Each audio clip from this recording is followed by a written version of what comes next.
Madam, home loan తీసుకున్నాడని ఒక వ్యక్తిని పోలీసులు అతి దారుణంగా కొట్టారు మ్యామ్, లోన్ కట్టలేదు అని. సో అసలు ఇందులో పోలీసులకు ఇన్వాల్వ్ అయ్యే ఛాన్స్ ఉంటుందమ్మా? ఏ లోన్ కట్టకపోయినా కానీ అసలు పోలీసులకి కొట్టే రైట్ లేదు ఫస్ట్ ఆఫ్ ఆల్.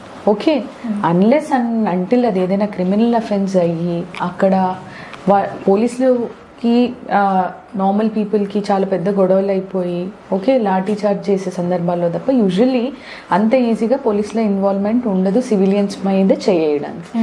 అదే కమింగ్ టు హోమ్ లోన్కి ఒకవేళ అడ్వకేట్ కమిషనర్తో పాటు పోలీస్ వస్తే పోలీస్ ప్రొటెక్షన్లో ఆ ఇంటికి తాళం ఏమని అంటారే తప్ప ఇంట్లో ఉన్న వ్యక్తులపై చేయి చేసుకోవడము, వాళ్ళని కాలర్ పట్టుకొని బయటికి ఈడ్చుకురావడము, అసలు ఇవన్నీ అగెయిన్స్ట్ లా అండి.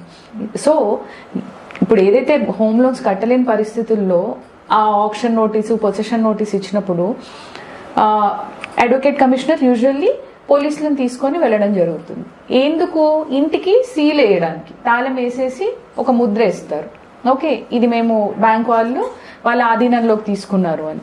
అప్పుడు ఏదైనా గొడవ జరగకుండా ఉండడానికి పోలీసులను తీసుకెళ్తారు కానీ ఇంట్లో ఉన్న వాళ్ళని కొట్టి పోలీస్ ప్రొటెక్షన్ అని అనబడదు అది. సో డెఫినెట్లీ పోలీసులకి ఏ రైట్ ఉండదు అలా చేయడానికి. ఇలాంటివి మీకు జరిగినట్టయితే వెంటనే మీరు కోర్టుని అప్రోచ్ అవ్వచ్చు. ఓకే, ఇట్లాంటి అన్యాయాల్ని భరించాల్సిన అవసరం లేదు.